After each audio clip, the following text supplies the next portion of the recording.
வணக்கம் மக்களே! கத்தாழை மோர் செய்ய போகிறோங்க. கத்தாழைய கட் பண்ணி இது போல் ஸ்ட்ரெயிட்டாக வச்சோம்னா, கொஞ்ச நேரத்திலேயே அதிலிருந்து மஞ்சள் நிற திரவம் வெளியே வந்துருங்க.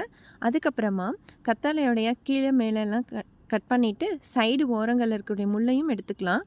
அப்புறம் முன்பகுதியில் இருக்கக்கூடிய தோலை மட்டும் சீவி எடுத்ததுக்கப்புறம் உள்ளே இருக்கக்கூடிய பல்ப் எடுக்க ரெடி ஆயிடுச்சு.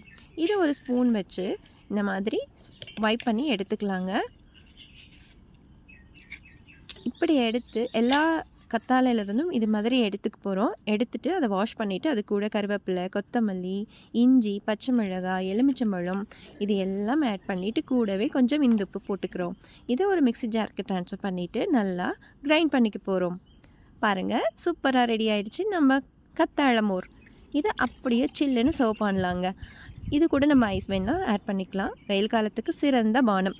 இன்னும் சொல்ல போனால் பச்சை மிளகாய் வேண்டான்னு நினைக்கிறவங்க மிளகு சேர்த்திக்கலாம்.